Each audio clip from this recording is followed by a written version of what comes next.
Muito bem, voltamos aqui com o programa Vida e Abundância. Hoje a nossa convidada Magda Boeri, lá de Santa Catarina, São José. Seja bem-vinda mais uma vez e sempre o nosso agradecimento pelo tempo disponibilizado.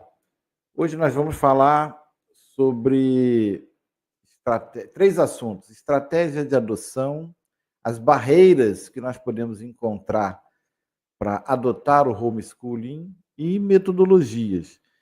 Magda, eu acho que a gente pode começar pelos dois primeiros, né? Ou seja, quais são as barreiras que nós podemos enfrentar. Eu desliguei o microfone das duas aí no intervalo, aí não esqueço de ativar de novo. Quais são as barreiras e quais são as estratégias de adoção, uma vez que eu particularmente sei que, inclusive, você, como consultora, apoia individualmente essas estratégias de adoção, analisa as barreiras que cada pessoa, cada cidade, cada estado tem. Queria que você falasse um pouquinho sobre isso. Então, o primeiro passo para a gente adotar a educação domiciliar é uma decisão familiar, né? Então, a gente sempre orienta que a família esteja de acordo.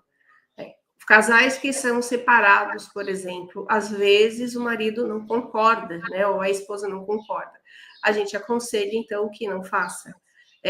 Numa família, né? A família, quando está junto, o casal está junto, às vezes o marido não concorda, né? Ou a esposa também da mesma forma, ou a criança, o jovem, né? Ainda não entendeu o que é educação domiciliar. A gente aconselha, então, que aquilo seja uma decisão familiar, porque já é algo que dedica muito tempo, né? Que precisa de um tempo dedicado da mãe ou do pai, precisa de muita atenção. A gente tem que buscar material, a gente tem que fazer várias coisas. Se não há concordância, fica muito mais difícil, né? Então precisa, porque por ser educação domiciliar, por ser familiar, precisa ser uma concordância familiar. Esse é o primeiro passo. Um dos dois não concordou, espera para o próximo semestre, então, mostra, né, mais evidências, conversa com os filhos. É óbvio que um filho, enquanto ele está com o pai e com a mãe dentro de casa, a autoridade são os pais, então os pais decidem a melhor opção para os filhos.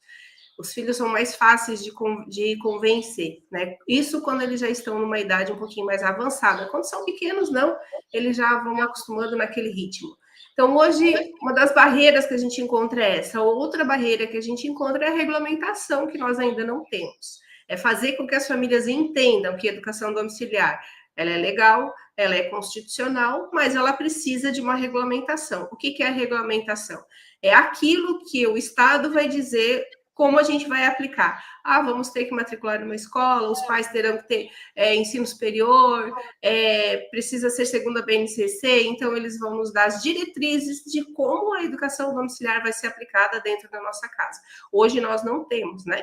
Hoje temos um projeto de lei que está no Senado, aguardando ser colocado em pauta e votado, e para a sanção do presidente, enfim, ainda há um caminho a ser percorrido. Então, essa é a segunda barreira que as pessoas encontram.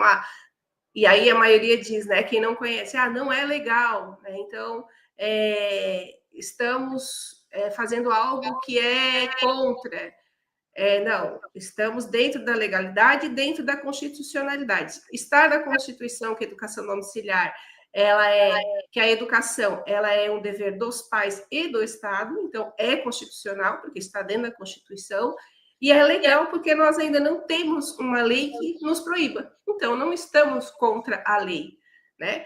A lei hoje que existe do ECA, né? Então diz que a família precisa prover a educação para os filhos. Nós fazemos isso. Nossos filhos não estão em abandono intelectual, por isso que não estamos contra a lei. E isso já é bastante comprovado. Então, uma das barreiras que, né, que eu vejo que são as mais difíceis das pessoas saírem são essas, além da desescolarização. Os pais entenderem que não é trazer a escola para dentro de casa, e sim prover uma educação e um ensino de qualidade, segundo as necessidades da criança, da família, desenvolver potenciais e habilidades, né? São mais essas coisas que são estruturais, né? Que a gente precisa estudar, buscar, conversar com outras pessoas, enfim. Não sei se respondi. Michele, você como mãe, Quais foram as tuas barreiras e como que você... Eu sei porque eu sou marido, mas eu vou deixar ela falar. Você quer saber as barreiras que eu enfrentei? A primeira foi a desescolarização, né? Botar todo mundo sentado numa mesa, com uma lanchinho do lado, um quadro atrás, né?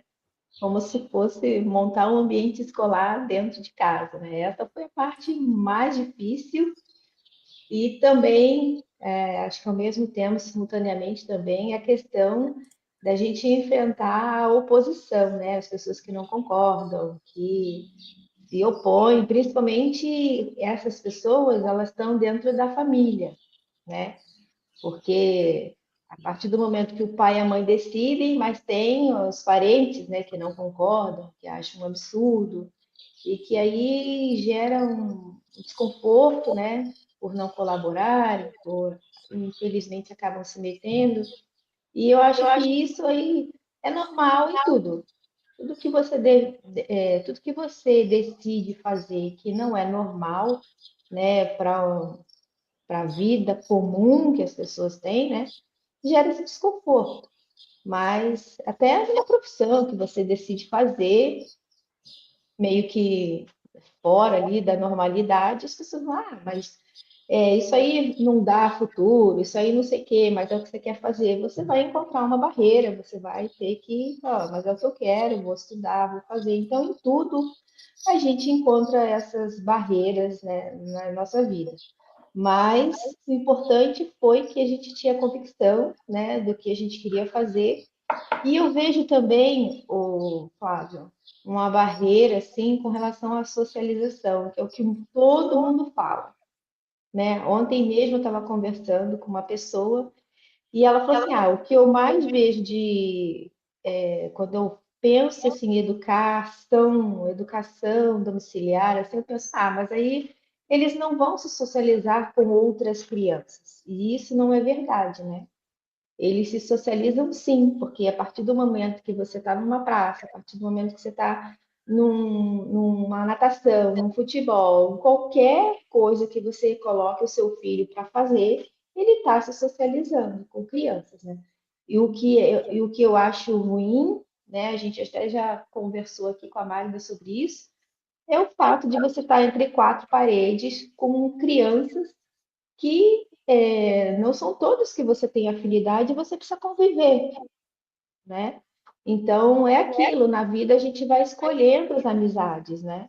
E quando você está dentro de um ambiente escolar ali, tem até aquela de você, da inclusão, de você aceitar todos, conviver com todos, o que para uma criança é muito difícil, né? Para os adultos isso é difícil, você imagina para uma criança ter que engolir isso, né?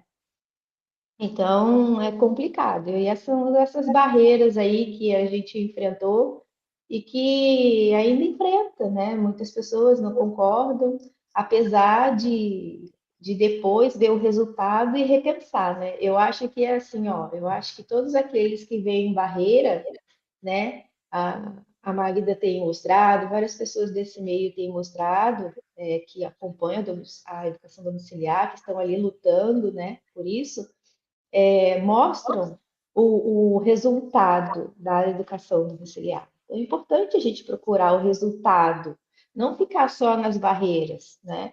E a barreira a gente encontra em tudo na vida, tudo. Gente, a vida é uma barreira que a gente tem que enfrentar em tudo, né? Então, mas o importante é o resultado. Então, ao invés de a gente ficar focando nas barreiras, né, a gente tem que ver os resultados que a educação domiciliar dá. O que essas crianças estão fazendo, como elas são, né?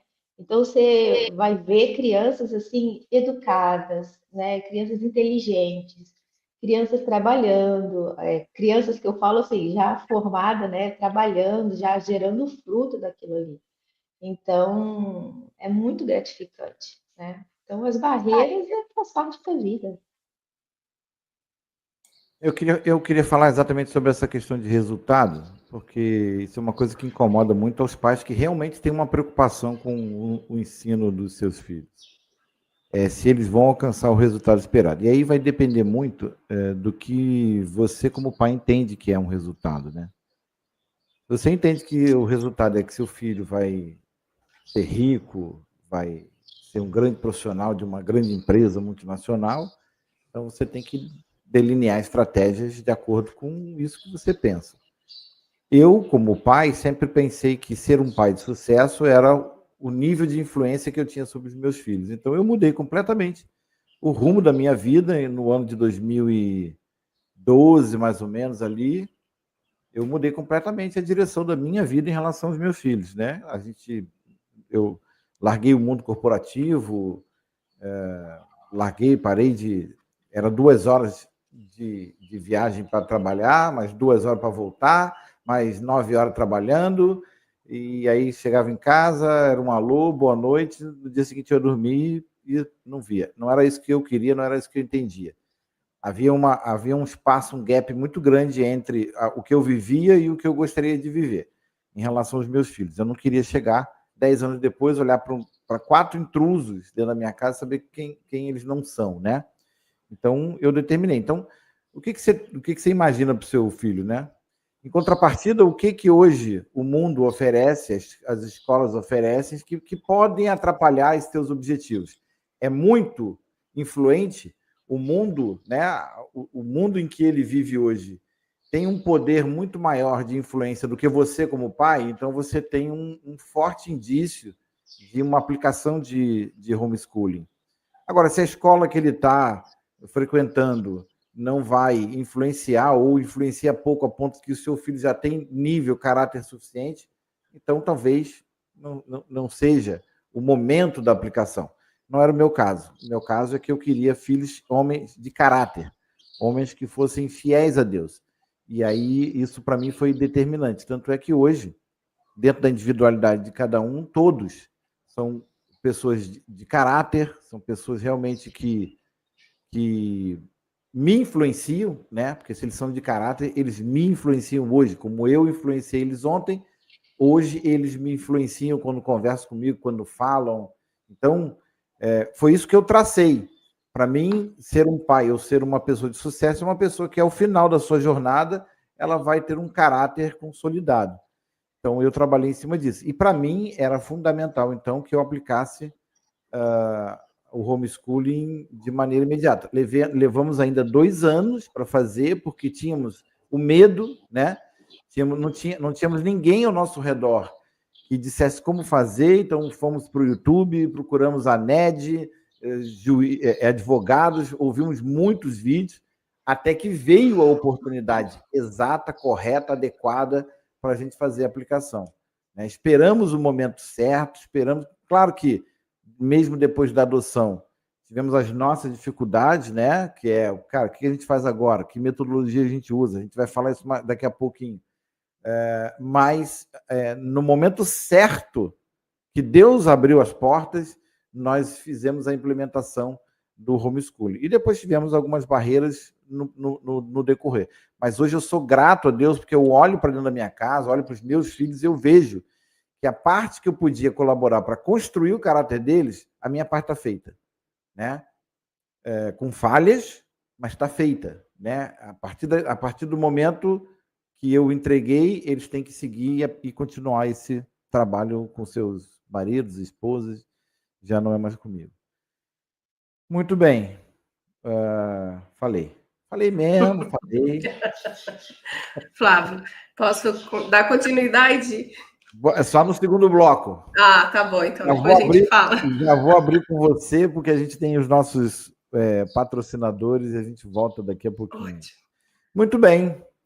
Fizemos aí o nosso jabá para os nossos patrocinadores, que merecem todo o nosso apoio.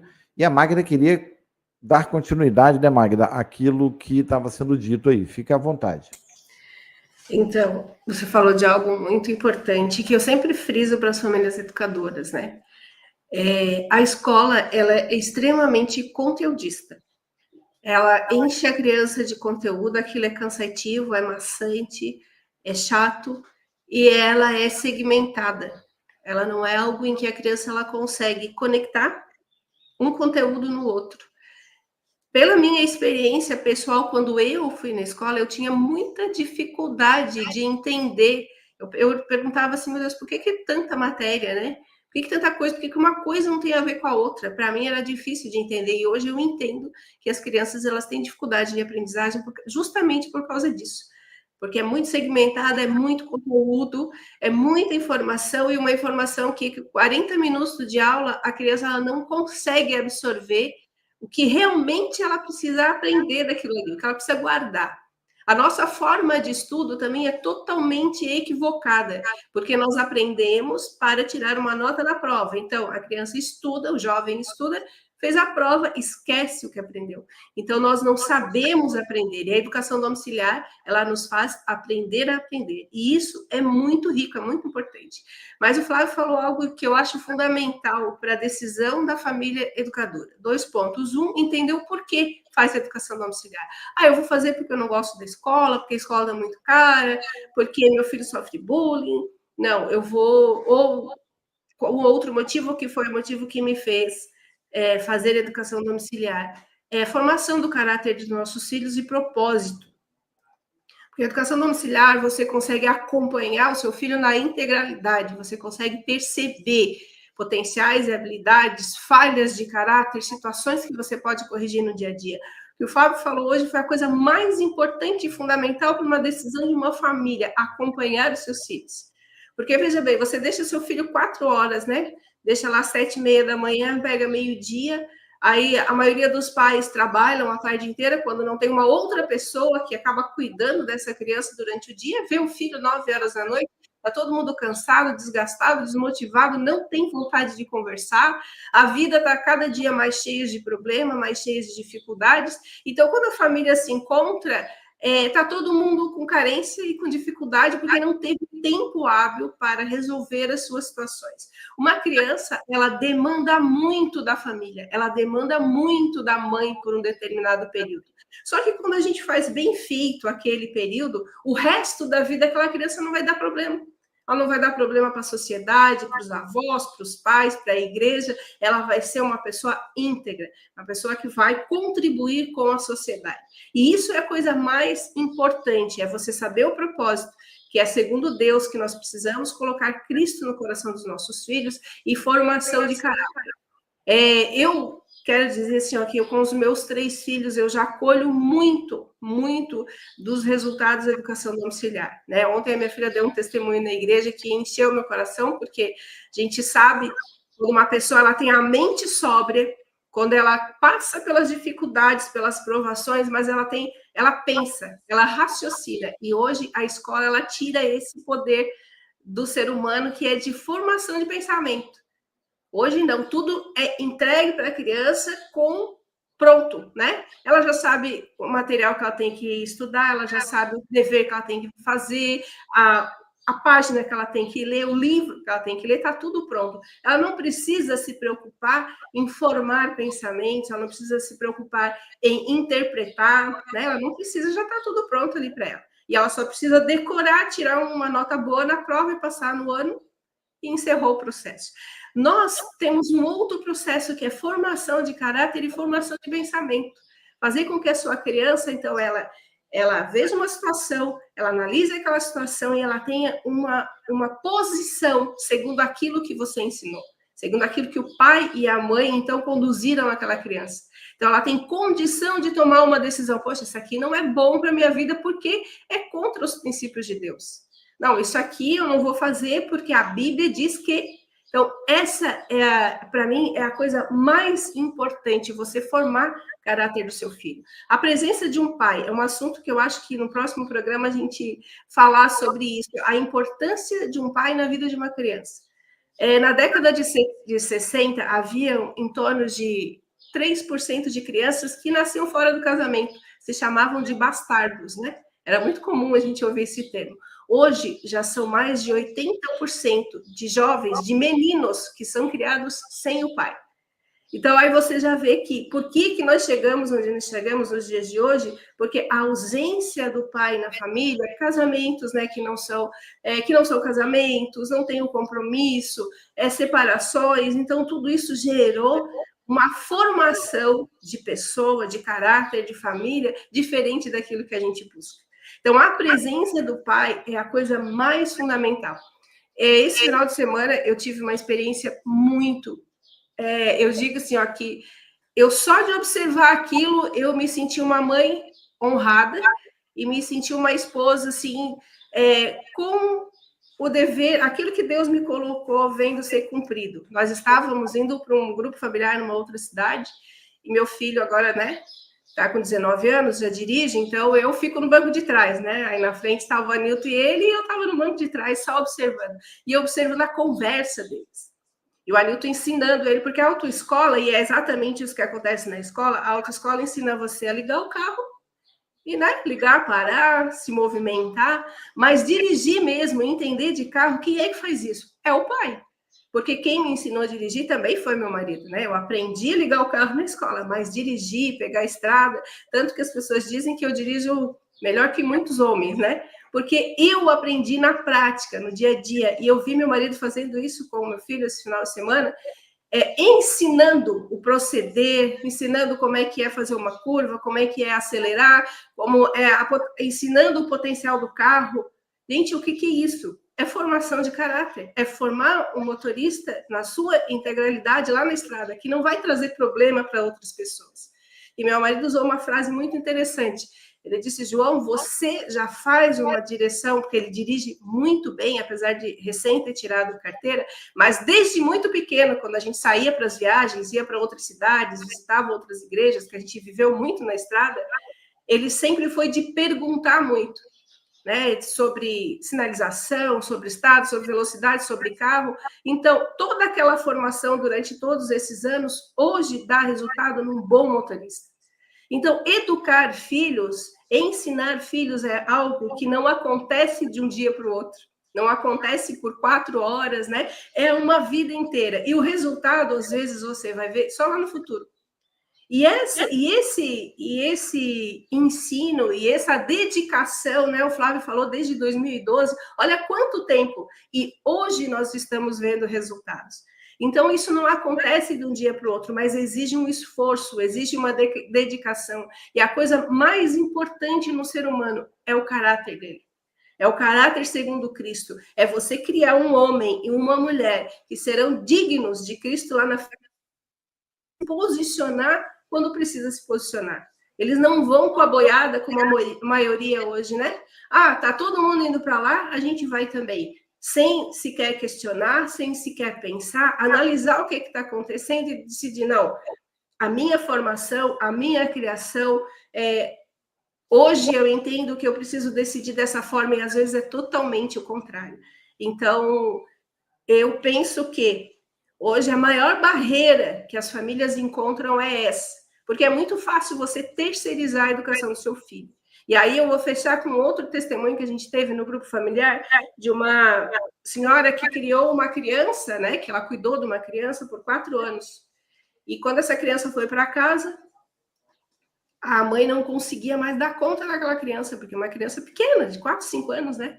Aí ligou para essa pessoa e diz, fulana não quer me obedecer, não faz nada que eu mando, porque não sei o que, fala com ela, né? E aí a pessoa fala com a criança e diz, tu precisa obedecer a tua mãe, tu precisa isso.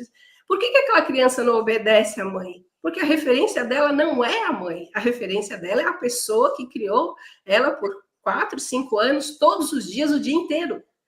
Isso a escola tem feito, né? E mesmo as pessoas que elas não fazem educação domiciliar, elas são cristãs e levam seus filhos para a escola, elas precisam criar afinidade entre os pais e os filhos, vínculos, a ponto de que amanhã ou depois o seu filho homem olhe para o seu pai e diga, a minha referência é o meu pai. A sua filha mulher olhe para a sua mãe e diga, a minha referência é a minha mãe. Porque senão ela vai buscar referência em outras pessoas. Na pessoa que criou, na professora, no amigo, naqueles que não têm nada a ver com a educação que você quer dar para o seu filho, mas ele vai achar uma referência. Alguém será a referência daquela criança. Sempre digo assim, se você não ensinar aquilo que tem que ensinar, fazer a coisa certa, alguém vai fazer isso. Então, aquilo foi algo que me chamou a atenção, porque uma criança de 5 anos buscou referência numa pessoa que era a babá dela. E ela escutou a babá e não escutou a mãe. Isso é muito perigoso. Por isso que a gente vive dizendo, né, para as crianças, obedece a professora, escuta a professora, né? Tudo que a professora falar, tu obedece.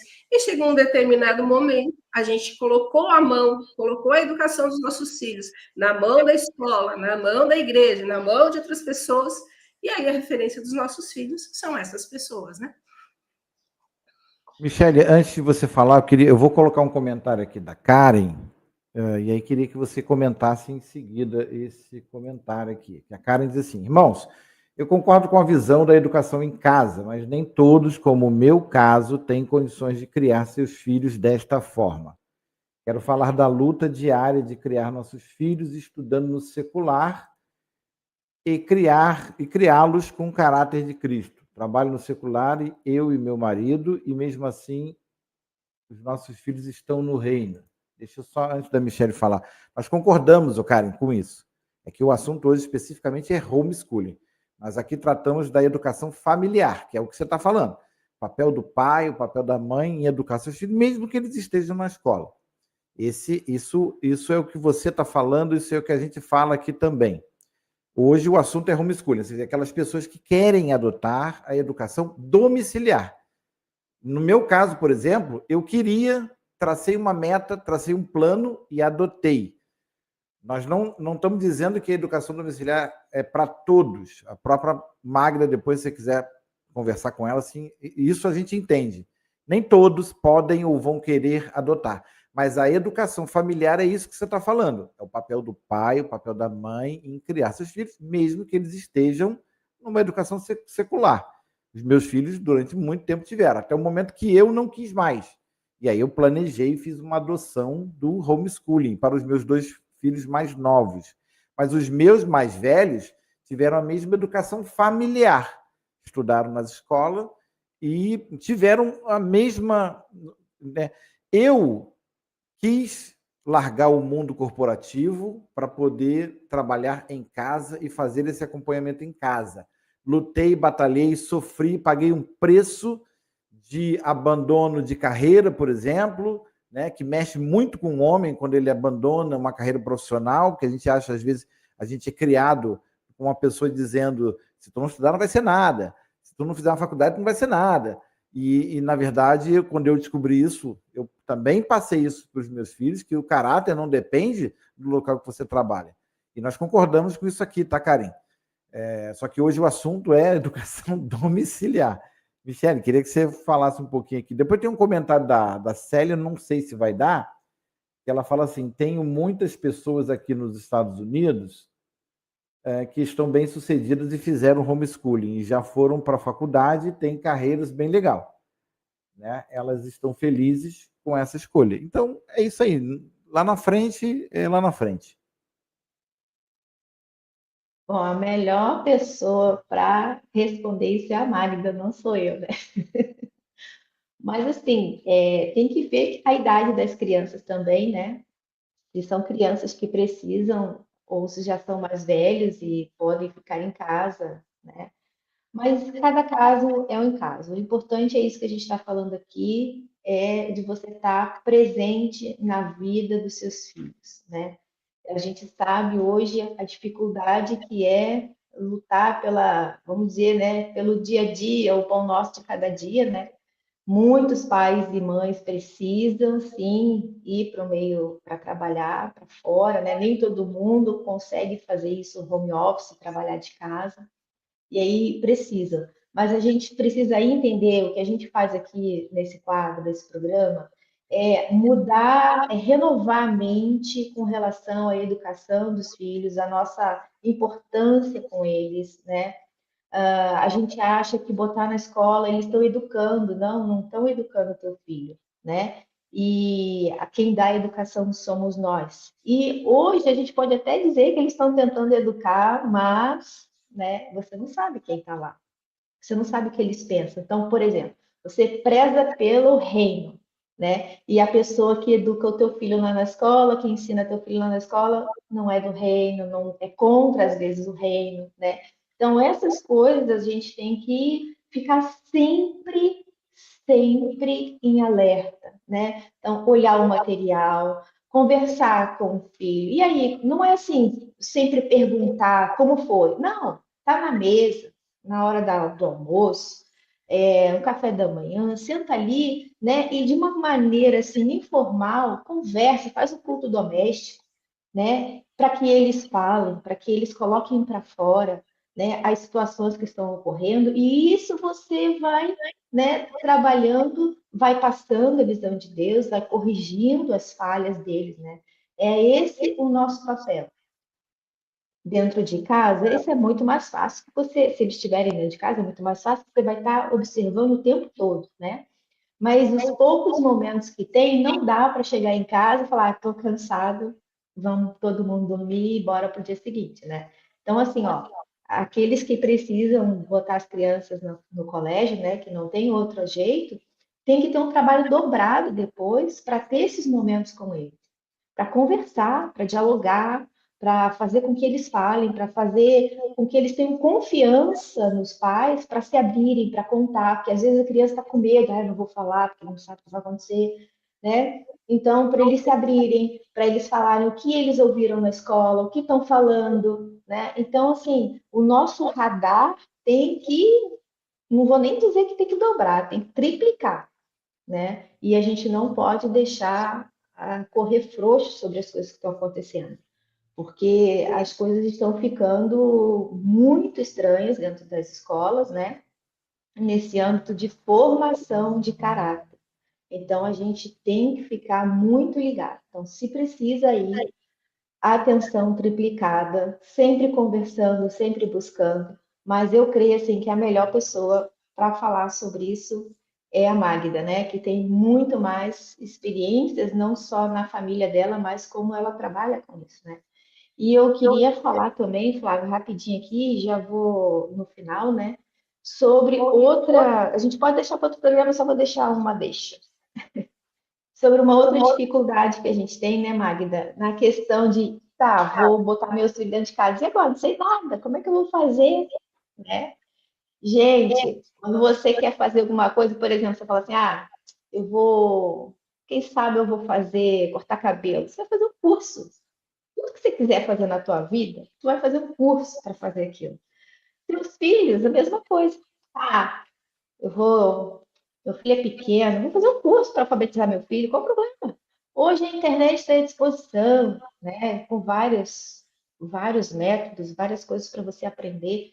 Alfabetiza você teu filho. Só que a nossa mente é assim, vou ter que voltar lá atrás para estudar? Qual o problema? Né? Volta, vai estudar, vai aprender um pouquinho. São coisas poucas, você não precisa fazer uma faculdade, você não precisa fazer um supletivo. Né? É só uma dedicaçãozinha ali, um pouquinho, e você já consegue passar para o teu filho. Isso eu estou falando quando ele é pequeno, né? Porque depois que ele já acostuma, ele se torna autodidata, então ele vai sozinho depois, né? Então a gente dá aquele empurrão, aquela forcinha básica, e depois eles vão e a gente só acompanha, né? Então, assim, é difícil no início porque a gente não está com essa mente voltada para isso, mas depois que a gente começa a viver isso, que a gente começa a ter experiência, tudo se torna muito tranquilo, fácil, e o resultado é maravilhoso. Flávia, é isso. Muito bem, são 10 horas e 52 minutos. Eu vou dar um tempinho para a Magda encerrar essa questão da adoção. A gente não conseguiu falar sobre metodologias e acho que a gente vai ficar com dois assuntos aí para um futuro, que a Magda também propôs um no início do programa, guardou, né? Depois nós vamos colocar uma enquete aí no canal do Instagram do programa. Quer ver se vocês escolhem o canal, mas eu queria só encerrar com a Magda a questão da adoção. Realmente, não é para todos, existem várias maneiras, é muito individualizado, por isso que a Magda hoje trabalha com essa consultoria, né, de ajudar você a fazer essa entrada no homeschooling, né? Uhum. É exatamente isso. Quando a gente começou, e o Flávio e a Michele também, até hoje a gente ainda está, né, desbravando o mato aí para encontrar o caminho, né?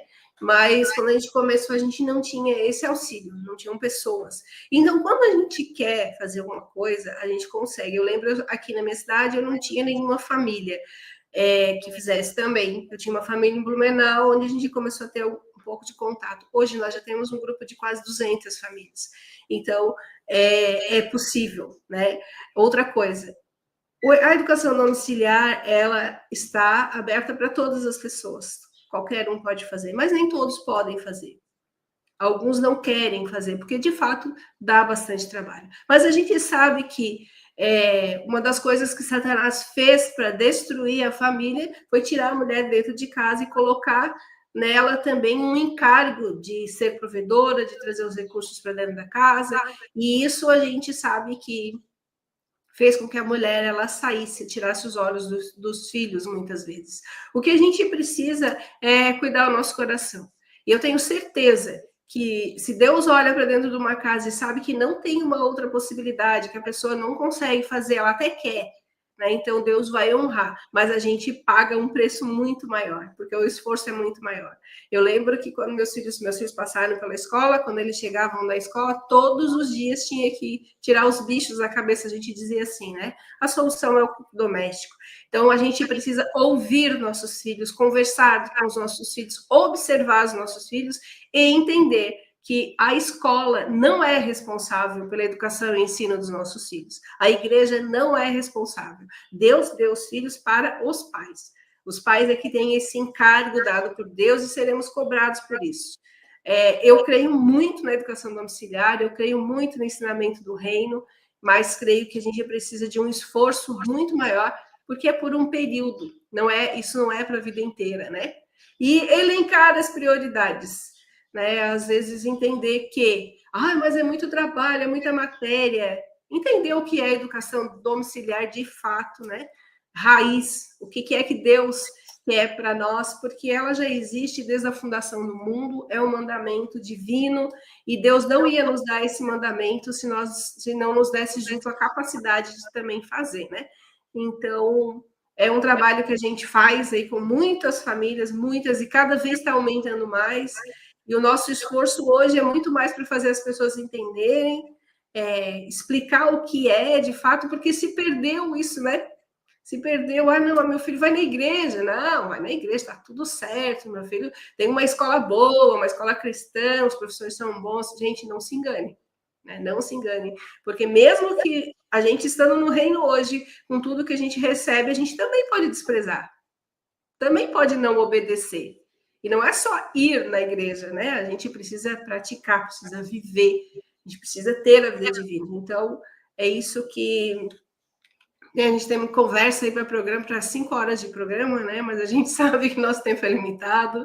Agradeço aí a disponibilidade de vocês. Estamos aqui também a dispor se alguém precisar, né, conversar, precisar de ajuda, de consultoria, de mentoria, de assessoria. Deixa seu telefone aí, Magda. Meu telefone é 489-9999-5947.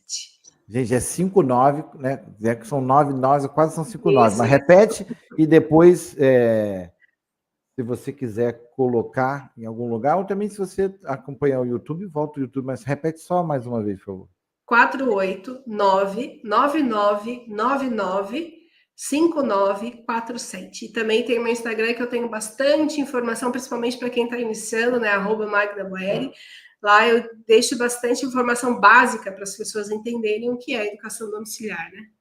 O telefone é fácil, né? Só tem que guardar o 48 e o 47, porque são 5 noves e depois o 59. Isso mesmo. 5 noves e aí o 59 e o 47.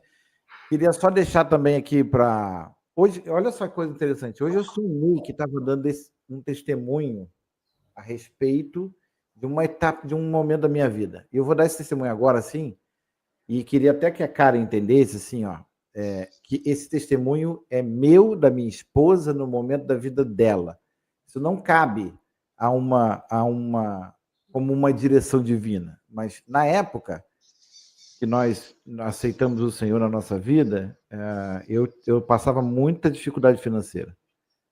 E, aliás, na verdade, isso foi antes. Isso nem foi no Senhor. Isso foi antes. Logo depois que a gente casou, que a nossa primeira filha nasceu, eu passava muita dificuldade financeira. Só que a primeira decisão que a minha esposa tomou quando a Fernanda nasceu foi largar toda a sua vida profissional para educar a sua filha. Ela não sabia disso, nem eu, que já era o Senhor guiando a vida dela. E em 2 anos eu recebi 2 aumentos de salário e nunca precisei do salário da minha esposa como sendo uma coisa de necessidade. E aí, para não ficar nenhum tipo de confusão, assim, que aí a Magda falou a respeito de que Satanás tem uma estratégia de tirar a mulher de dentro de casa para levar ela para fora, no intuito de que o seu trabalho seja uma complementação de renda. E aí eu quero dizer o seguinte: Deus não precisa que a mulher complemente a renda. Mas se a mulher tem um propósito de estar lá fora, no secular, para o reino, é outro caso, ok? Mas nós temos muito medo, né, de faltar alguma coisa amanhã, e aí, estou falando do marido, isso, empurrar a mulher para o mundo secular como uma necessidade salarial. Isso é muito perigoso, porque eu já vi pessoas que se separaram porque o marido mandou a mulher para fora trabalhar, complementação de renda, e se separaram 2 anos depois. Então, não estou aqui julgando e fazendo mérito de caso, estou contando o meu testemunho, porque uma das estratégias de Satanás é colocar a mulher para fora por conta de uma necessidade, não é propósito. Quando a mulher tem propósito de ter que ir lá fora, amém, Deus está no controle de tudo, ok? Então era só isso que eu queria falar, porque eu sonhei que estava contando isso. Hoje, no meu coisa, eu sonhei que estava falando sobre isso. Muito bem, gente, a gente extrapolou o nosso tempo aqui, são 11 horas, nós já fomos cortados de todas as rádios que a gente tem, ficamos só no canal do YouTube. Mas o próximo programa aí ou a gente vai falar sobre metodologia, de como aplicar isso, o homeschooling dentro de casa, ou o outro assunto que eu não me lembro que a Magda falou aqui, mas a gente vai ao longo das semanas aí, porque a Magda volta daqui a 15 dias, né? Então, nós vamos aí durante a semana decidir, ver, ou até perguntar para vocês de qual assunto seria mais conveniente. Magda, obrigado mais uma vez. Eu viro aqui porque o meu monitor está para cá, pessoa estranha. A câmera está aqui, o monitor está aqui. Deus abençoe. Eu é que agradeço muito. Que Deus abençoe e que cumpra o propósito, né, com esse programa abençoado. Michele, seu tchau. Tchau, obrigada, Magda, por mais uma vez estar aqui enriquecendo esse programa Vida em Abundância, né? Com certeza está gerando muita vida e que venha vida e abundância em todos. É isso aí, até amanhã, pessoal. Até amanhã, gente, com o nosso quadro Valor do Testemunho durante toda a semana aí. Um abraço, fiquem com Deus.